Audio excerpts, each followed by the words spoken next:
racing, they knew because Singer was lights out. And what about these pitchers we've seen the last couple nights?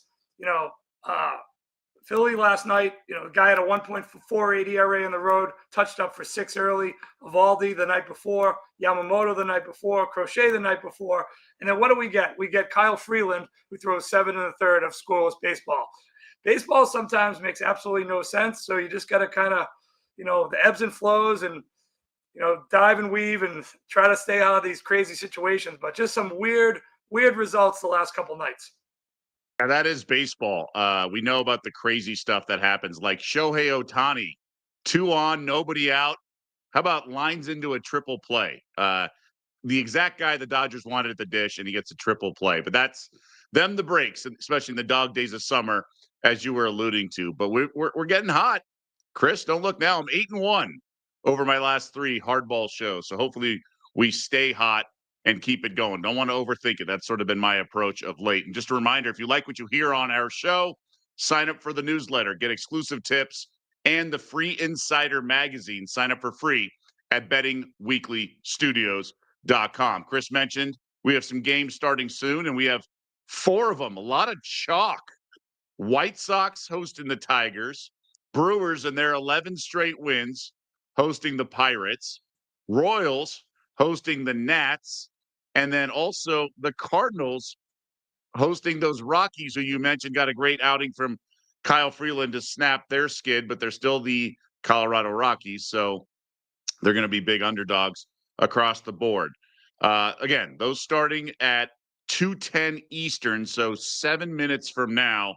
And of the 4 games, well, there's 3 games with 177 money line or higher, but then the Tigers are only $1.37 on the road. Anything stand out to you in those 4 early games? Well, the Tigers line looks a little fishy. It's very light. I guess Smith's been pretty good for the White Sox. They didn't trade him at the deadline. And the pitcher for Detroit, we don't really know much about him. Melton, only 2 starts, 3.63 ERA. Cumulatively, he's got 17 1/3 innings, 14 hits, 7 earned runs. He's given up 3 home runs. Detroit does have a good day record, 30-18. Versus the White Sox, pretty lousy during the day, 21-37. But the line looks fishy, so I'm just going to steer clear of this game. One thing that I did like that really did stick out to me was that Pittsburgh has the day off tomorrow. They're playing Milwaukee, who's won 11 in a row. Not going to lay the huge price with Milwaukee, but I'm going to try to play it a different way. I'm going to play the under in the team total, 2.5 runs. I know it's a low total, but you got Bill Miller behind the plate. He's a very low walk umpire. Pittsburgh, like I mentioned, has that day off. But where are they going next? They're going to Chicago to play the Cubs. Players love to go to certain cities when they have the off day. This game just smells to me like a quick swing and miss, get up there. Woodruff's been lights out for the Brewers since he's come back. Great ERA at home. He's 4-0, the 2.29. I feel like a lot of swing and misses here from the Pirates bats just to get out of town. They got a day game. They can head to Chicago. They have a full day, a full night, no game tomorrow to get after it. I've been in these cities with some of these teams come in, and they're at the restaurants, they're at the bars, they're just enjoying themselves because they don't get many days off like that in baseball season. So I feel like this is a quick game. Pittsburgh under 2.5. You can get plus money on that number. You might want to look to the under in the game, but as hot as Milwaukee's been with the bats, I'm a little nervous with that number only being 7.5. But I'm going to play 2.5 under Pittsburgh team total. Okay. I was eyeing this game too. So couple questions. So you like Pittsburgh under 2.5. Couple questions. One is, why not just play the Brewers like maybe run line? I know you mentioned it could be a low-scoring game with Bill Miller behind the dish. Brewers have won 11 straight. You got Woodruff on the bump. Their lineup certainly enticing given how they're hitting, but Keller's been pretty solid. So I was curious what's your read on this? Well, I just don't want to lay big juice. I mean, it's a big number. Look at -275. If you lay the run line, I don't lay run lines at home. I know people like to do it. I know the Yankees, the last couple of nights were, the obvious play. Everyone was talking run line last night, and sure enough, it was no problem. But a lot of times it comes back to bite you, and you win a game 3-2. And I would have a loser instead of a winner. So I've just seen this situation on day games. The games tend to go under. Players want to get out of town, get to the next city, and they're quicker games, especially on a getaway day. And I really feel it's a solid play under 2.5. Listen, if the Pirates beat me, they score 5 runs, they beat me. But time and time again, they don't score any runs. They score 1 run. They get shut out. Right. They're not a high-scoring team regardless. And this is a situation where it leads to be a little, tendency to be even a more of an under game. And Woodruff on the hill has been pitching great too. So a lot of good combinations. One player prop for this game, maybe last night I gave out those 4 guys. They all got a hit. If you parlay them all together, it paid plus 417. So one guy I'm looking at tonight, Yelich, 7 for 18, 389 clip against Keller. Might look for a hit prop with him.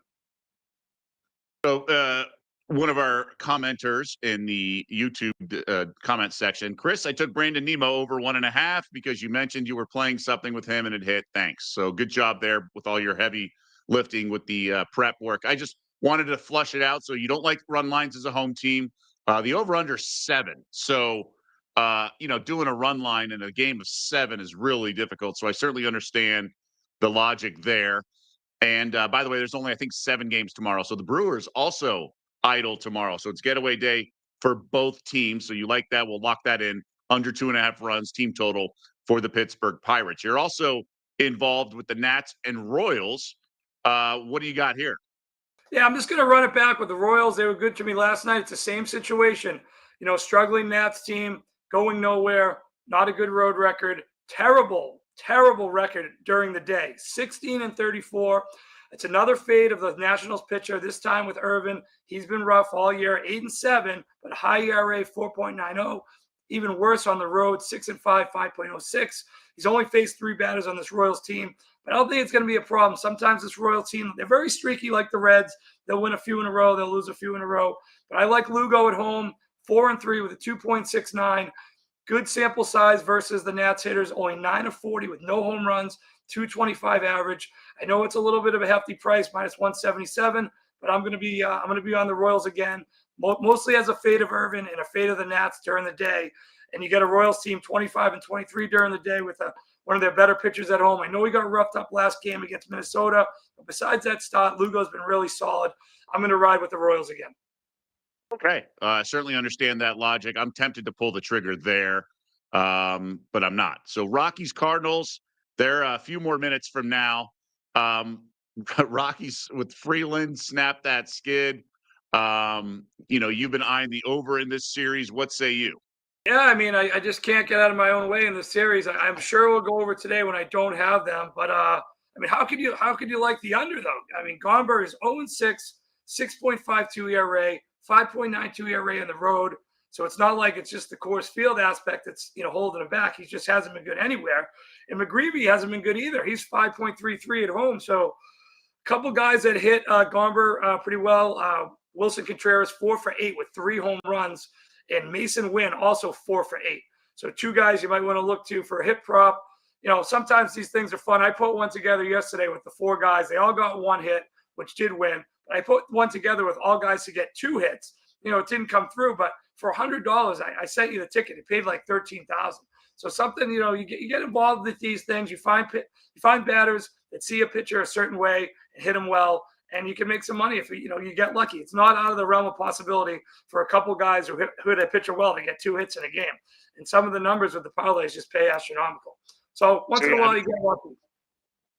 Okay, and Luke, we have City by the Bay chiming in. I guess this is we've already given our plays, but he likes Washington team total over 3.5. Lugo 1-6 with a 6 ERA lifetime against the Nationals. Now, some of that has got to happen in the past. Lugo obviously has been pretty sharp this year and was not sharp in his last outing. We know that. But before that, pretty consistent, all things considered. But any concern there with the specific history between the 2 teams? Yeah, no, because that's when he was on the Mets and he was going up against a totally different Nationals team that was going to the World Series. It was really good. That's not the recent past. I mean, who knows? Maybe it's in his head. He sees the Nationals. He sees the Nationals uniforms, and maybe he hates the color red. Yeah. Yeah, he can't pitch well against. It could be. There are fluky things like that. But against the batters currently on the Nationals, 9 of 40, 0 home runs, 225 average. Okay. So Lugo on the bump for the Royals. They're about to start any second now. we'll maybe get some in-game betting on those games. So I wanted to rip through those games. We can do sort of a hard reset right now. And just a reminder to get up to a 100% profit boost on your MLB same game parlay today. Opt in at Bet Rivers and get your MLB midweek profit boost on any same game parlay with odds of plus 100 or longer. Check the Bet Rivers app for full details. So that was really good rapid fire coming out of the gates with 4 games. Like I said, we're going to track those and see if there's any in-game adjustments we can make. We mentioned the Brewers, who've won 11 straight. The Mariners have won 8 straight. And you mentioned the run line in a low-scoring game. Now, they were the road team, not the home team, but they literally won nothing. They got a run in the top of the first, and that was all the scoring. Imagine getting a shutout and you can't cover the run line. That is true pain. But Mariners are just worried about winning the game because they're not worried about covering the run line. So you got Logan Gilbert going for Seattle against Rogers for Baltimore. Understandably, there's steam a little bit on the Mariners, minus $1.55. This team is feeling themselves. They're right there in the race. They're now the favorites in the AL West. This is not the getaway day. They still play a day game tomorrow. What's your read here, Chris? It's very similar to yesterday, and I guess my read was wrong that Kirby had a rough road ERA that was almost 5. Well, the same thing again today, where Gilbert has a high road ERA, 5.28, and Rogers. I don't know what got into this guy. If this guy had pitched this well last year, maybe the Orioles would have made a bigger run. But he's been outstanding, 5-2 with a 1.4 ERA. Absolutely incredible at a small park in Camden Yards, 2-1 with a 0.42 ERA. I mean, he's just been lights out. Although the Mariners batters in a small sample size are 9 for 29 against him with 3 home runs. So I'm not sure what to do with this game. I'm not going to bet. I'm not going to take Baltimore. But you can't. You just, if you've been betting Seattle, just keep on betting them because everything seems to be going right. Even when they don't score any runs, they still win. 2 guys that have hit Rogers pretty good: Arozarena, 3 for 6, and Donovan Solano, 3 for 4. I'm not sure if he'd even be in the lineup, but maybe he will be since he's been so effective against Rogers. But 2 guys that hit him pretty good. No play on this game. Not going to get in front of the Seattle Mariners winning 8 in a row. But I don't want to go against Rogers either. He's been absolutely outstanding at home. Yeah, it is a high price, but the Mariners are red hot. Do you want to take the Orioles plus 128? Not really. I don't blame you there, but I understand the desire to pass. I'm passing as well. Coming up around the bottom of the hour, D-backs and Rangers, not typically a high-profile game, but it is going to start on our watch. Rangers behind former D-back Merrill Kelly, minus $1.48. The comeback plus 123 with Zach Gallen on the bump. This is national television on MLB Network. Now, I think Zach Gallen's now officially in the group of like Brett Favre for me, where I can't bet on him and I can't bet against him. Gallen's just always been a thorn in my side, but we all have our situations like that. I got no play on this game. I hate betting. I just think Gallen should get rocked. But I'm just not going to get involved. This probably ends up being a pitcher's duel, given how I always think these 2 guys particularly are going to get rocked. And Kelly's better, but 8, it's probably going to be right around that number. Yeah, I've had the wrong read on this series. Texas had the game I thought won last night, and they had a lead 2-1, and I went to dinner and I stopped paying attention to the game, and then I realized it was 3-2, and I had a loser. Texas, they had that big long winning streak of all home games, and lately they just can't get the job done at home. And you got Gallen coming in, but Kelly, I don't know. Like you're saying, this is probably just a past game. I was on Texas last night. They blew the game for me. You kind of want to be on them again because they're the better home team, 37-25, and Gallen, he just hasn't had it all year. He's 6-6 with a 5.05 ERA on the road.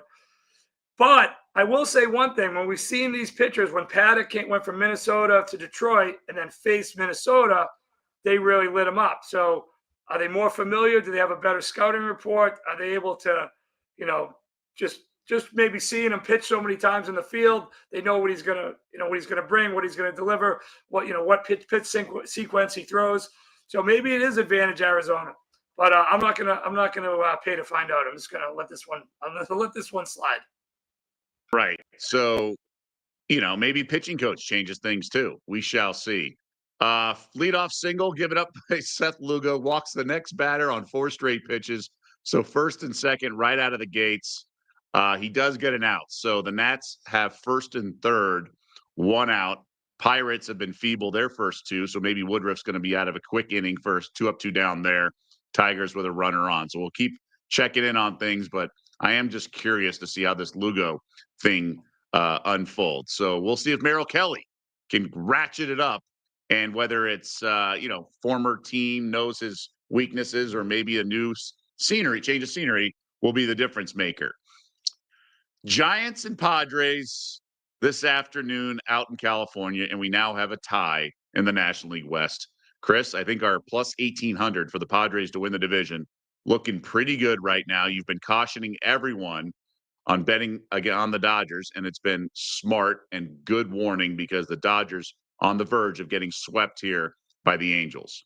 Yeah, we'll get to the Padres in a second, but the Dodgers are just unbettable at the moment. They're not hitting. If Ohtani doesn't do something, the rest of the team is just not carrying any of his bags. It's unbelievable. Like Ohtani, what is he, had a home run in 4 straight games, but that's pretty much been the entire offense. And he had that crazy triple play last night, which was exciting. And that was a great game to watch. And if you're rooting like we were rooting for the Padres and the Dodgers to lose, the Padres to win, Dodgers to lose, it was a great night. And we're now tied. And I still can't believe the price is what it is. But I am going to probably drive over to Arizona today because there's no place in Vegas where I can parlay the division winners together. So I'm going to try to get a little hedge going because I have so much riding on the Red Sox for division. They're 4 back. And I got a lot riding on Padres for division. So as long as I can parlay Dodgers and Toronto, kind of guarantee myself a profit if the Yankees don't come back from the dead. So that's always a question mark. I'm debating on what I'm going to do with it, but you got to like this Padres team. You got to. I mean, you can't bet the Giants. Tang has pitched 1 start, 2 appearances, 5.4. Pavetta's been great all year, 11-4, 2.94, and the Padres' day record 27-15 day games. So tremendous record, day games for the Padres. The lineup's hot. They've been, these first 2 games have been easy wins, and I don't see a change in today. I think the Padres get it done. I played it earlier today, minus 154. I know I don't really need to play it, but I ended up getting into the game. I got involved in the game late last night after I got that Red Sox. The Red Sox went over, and we had a little bit of Padres and a little bit of Angels, and I'm going to be on the Padres again. Winners of 4 in a row. Giants lost 4 in a row. Giants season's lost. Why not the Padres? Okay, so you'll lay it with the Padres at minus 155. I'm going to play the run line plus 108. That's my first official play. So Pods minus 159. I've been really impressed with the bullpen of San Diego. They have some nasty arms out of the pen, so that helps preserve a lot of run lines. Or if it's a tight game, it gives that offense a chance to maybe cover the run line. So that's the reason I'm getting involved there. So I'll play the run line for the Padres. I really like this team. I think maybe the offense is going to get a little warm. It was early. I had under 7.5 last night, and it got there, but there was a lot of runs early, and then the bats went silent. Giants did load the bases in the later innings. I want to say the 8th, maybe the 7th, and San Diego bullpen got out of it. So you're right. The Padres are rolling. They have 4 straight wins, tied with the Dodgers in first place, and a lot to like right now with San Diego. So I'll be aligned with you in that regard. We mentioned the Dodgers. Ohtani's now on the bump. We had the graphics on the screen. LA at Bet Rivers is about minus 330 to win the division. So obviously we could hedge and scalp it, but we're going to ride the 1,800 out. Dodgers trying to avoid the sweep. Kyle Hendricks out of nowhere has been okay this year. Dodgers still big chalk here, minus 235. Mookie's not doing anything. Freeman's okay. What do you have anything to go on here? I mean, this is Angels or pass. I mean, how could you possibly bet the Dodgers, especially at this price, knowing that Ohtani, the most he's going to go is 4 innings. He's pitched 8 starts. He only has 19 total innings pitched. And fine and dandy, he has a good ERA. But then he's leaving 5 more innings to be finished out of the game. And it's killing the bullpen. And if you ask somebody, what the Dodgers record is since July 1st. I bet you most people don't realize they're 5 games under 500. They're 15-20. They're only 2 games over 500 since June 1st. This team, I looked today. I'm not sure what it is on Bet Rivers, but I looked today. Dodgers to miss the playoffs is plus 3,000. It could happen, folks. It's not that out of the realm of possibility. Okay, if they lose tonight and they've lost to the Angels 5 times this year, the Padres win, they're suddenly a wild card team. And there's a bunch of teams chasing it. The Mets, the Reds, it could happen. I mean, I'm not saying it's likely, but it could. It's something priced that ridiculous. It shouldn't have any chance to happen. I think there's a legitimate chance that the Dodgers miss the playoffs. They've been under 5. They've been pretty much a 500 team the last 2.5 months, 5 games under since July 1st. So you'd have to bet the Angels are past on this game. One guy that does hit, Hendricks good. Freeman, 6 for 15 with a home run. Okay. We have some fireworks early. That Seth Lugo issue with the Nationals somehow continuing. He gives up a grand slam in the top of the first. Nathaniel Lowe goes yard for the Nats. Then the next batter on. So 1 on, just 1 out. It's 4-0 Washington right out of the gates. The Pittsburgh Pirates did get a runners on the corners somehow, but they get out of the top of the first. So Woodruff unscathed, I should say, especially if you have the Nerfy there. Wild stuff with the Nats. It's now 5-0 Washington, just like that. We're still in the top of the first, a -670 favorite on the live line in Kansas City. So Kaufman just wild, an RBI double. So the Nats bats are getting to Lugo early and often. Wild stuff across the board. Let's keep it going for games this afternoon. This is really interesting. Hunter Green returns from injury. It's his first start since June for the Reds as they host the Phillies, and Christopher Sanchez has been lights out lately, kind of entering sneakily into the Cy Young conversation. Phillies, $1.32 road favorites. This over-under, Chris, is 8.5. I know there's some bats in this lineup, particularly Philly, but doesn't this seem pretty high here? I've been completely wrong on this series so far, so my opinion on these two teams probably doesn't matter. But I will tell you there are a few guys that hit Sanchez pretty well. They're 10 for 27 at 370 clip for the Reds, so maybe that's one of the reasons the total is a little higher. And who knows what you're going to get from Hunter Green? Probably expect him to be a little wild. Coming, hasn't made a start since June 3rd. 4-3 with a 2.72 ERA and 11 starts so far this year. I don't have a play in the game. Like I said yesterday, I wasn't close on either one of these first 2 games, so I don't really have a good feeling about the series. But maybe we said it on the first day. It was 9.5. It looked like an over. It was 9.5 yesterday, and none of these games are going over. The Reds seem to go. They have the best record to the under, I think, of all Major League Baseball teams, which is weird considering they play in that small ballpark. So I don't know. I don't have a play in the game. I'm going to play the under 8.5. I think it's just too high. And I know we've been tempted at times and saying, oh, the fishy line. I don't know. I mean, we don't know what to expect with Green. We don't know his pitch count. But I'll play the under 8.5 in this game as my second official play. I absolutely love betting Sanchez. You mentioned some of the track record of them, but that happens. I'll roll with it. And the juice right now at Bet Rivers is -118. So I'll lay that, hoping to stay hot this week in baseball for Betting Weekly Hardball. Just a reminder, we also have Betting Weekly Fast Break. We've been on fire in that show. We're 5-0 combined on that show. Sarah and Albert did an awesome job yesterday. So that's coming up top of the hour, Monday through Friday.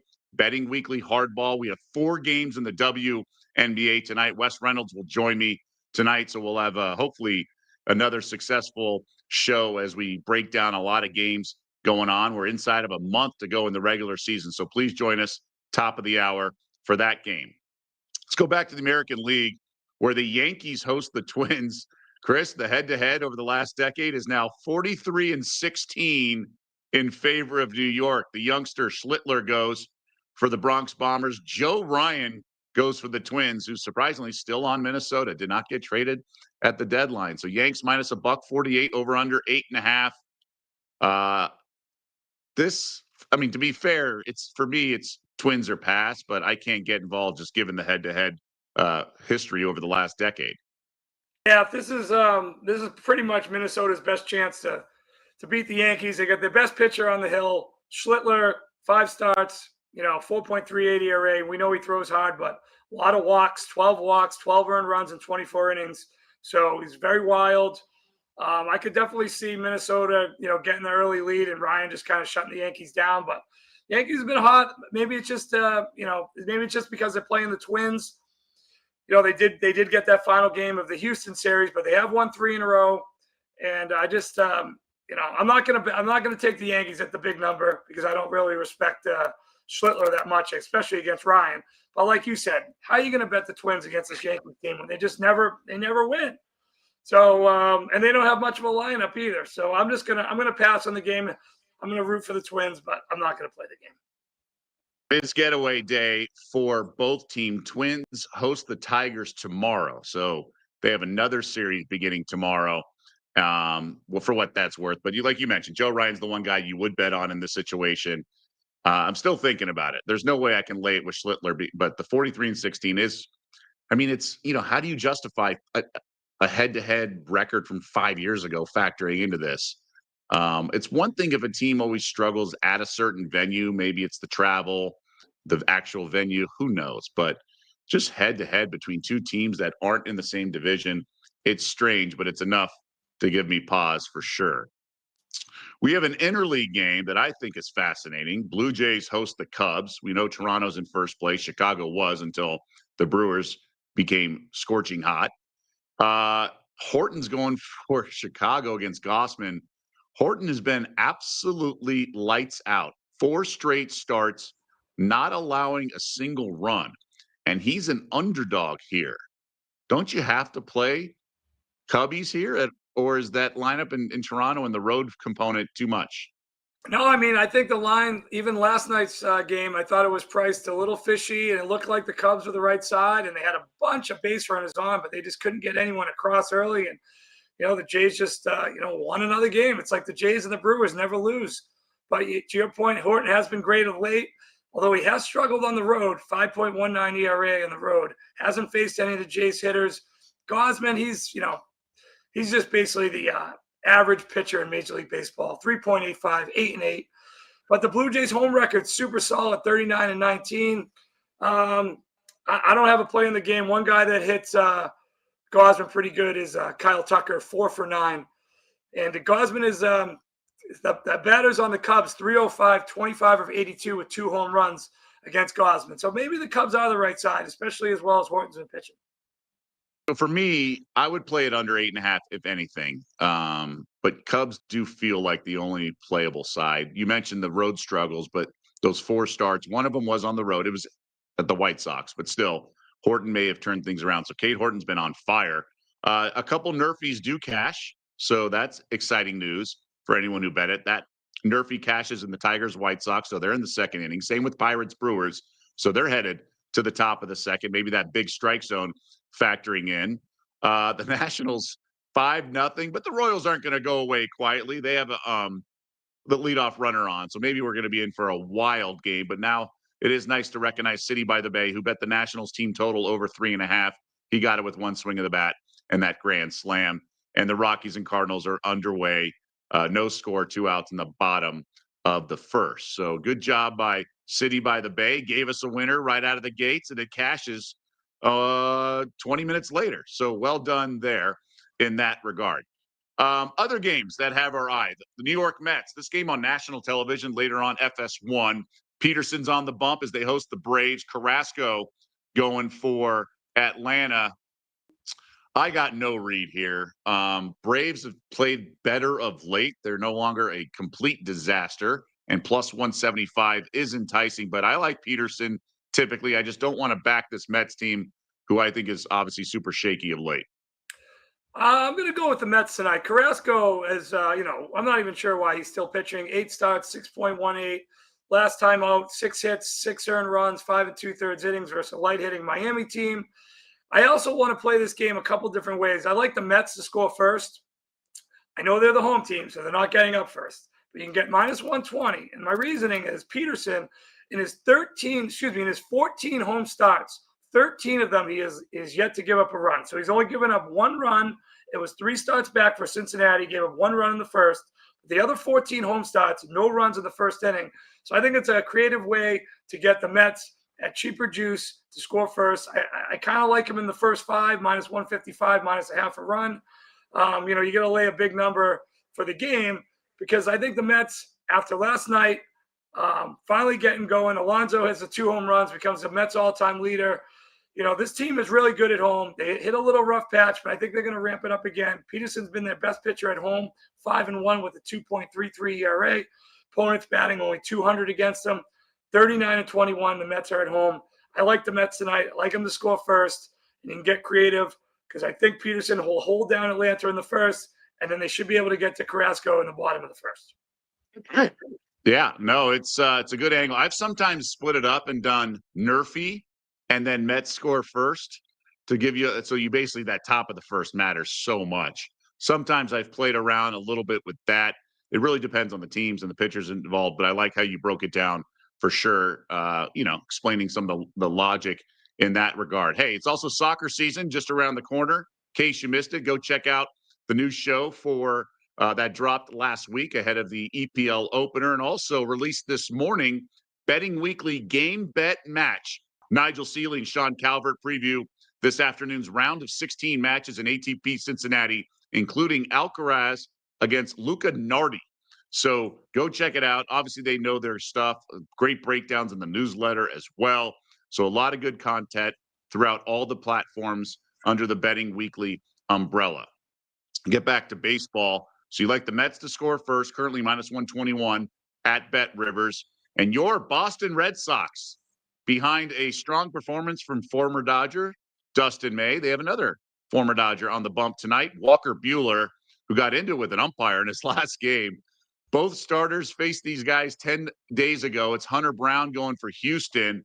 And the Red Sox lineup, as you've alluded to earlier in the week, does not typically hit well on the road, but they broke out the bats yesterday. Monster win, over-under of 8, with the Astros sizable favorites here behind Hunter Brown.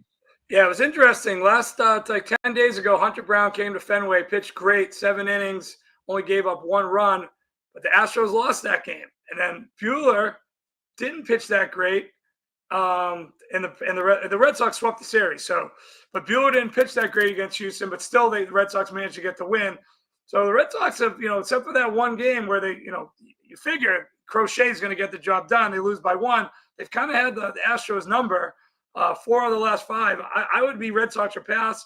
The bats got going. Roman Anthony, I mean, this kid's 21 years old. He doesn't chase bad pitches in the zone. His all the nerdy statistics about him, what he's doing at such a young age are just incredible. He's going to be an MVP candidate sooner than later. So it would be Red Sox a pass for me. And, I respect Brown, but, that Red Sox start was his best start of his last 7.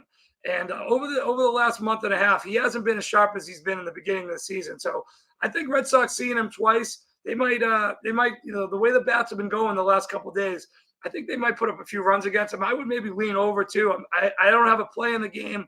Obviously rooting for the Red Sox for my division futures, but it would definitely be Red Sox or pass at this price. All right, MVP candidate, calling it early. Quite the contract for the young kid, but he looks great. Had the big game-tying double on Saturday night, although the Padres bounced back and won that game. Pirates threatening 2 outs, 2 strikes, though, but they have runners on the corners in the top of the second, getting to Woodruff a little bit. Yeah, it's been anything but a clean outing for him. The Royals are on the board, so it's now 5-1, bottom 1, runners on the corners with Salvador Perez at the dish and just 1 out. So maybe the Royals can make this a game right away after being down 5-0. I mentioned that 690 live money line that Washington was. Well, now it's only 245 on the live line. So we could be in for a wild game in Kansas City in that game. But good to see City by the Bay has already cashed his team total with 1 swing of the bat, like we talked about. Amish Farmer chiming in with that Red Sox. May needs to change his attitude to fit into Boston. He's cocky and unprofessional. Maybe that's the reason the Dodgers got rid of him. I'm assuming he's talking about Buehler or May. Who knows?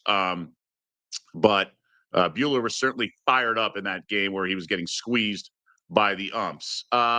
You want to talk about the Marlins game? It's in Cleveland. Gavin Williams going for the Guardians. I keep wanting to say Tribe. Guardians, and then Perez going for the Marlins. What's your read here? Well, it's just an auto fade of Gavin Williams. I mean, the guy was out there for 126 pitches. He had the no hitter going to the the bottom of the ninth versus the Mets. They lose the no hit bid. They keep him out there for another few more pitches, so a total of 126. And it's just an auto fade. You kind of have to play it. I know you got one extra day's rest, but still, I mean, going against Perez, who's been solid all year, 4-3 with a 3.25.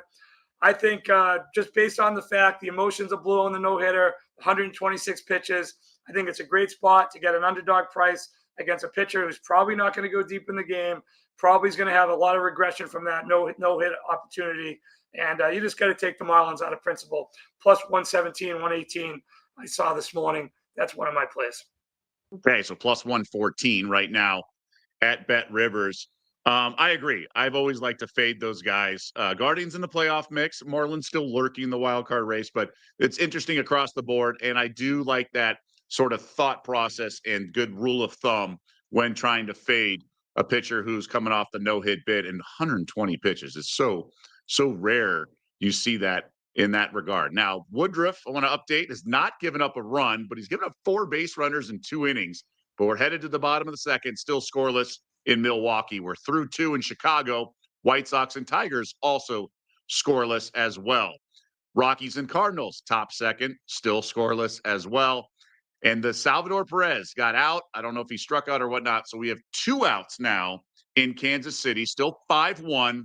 Runners on the corners for Adam Frazier. So that's a big high leverage situation.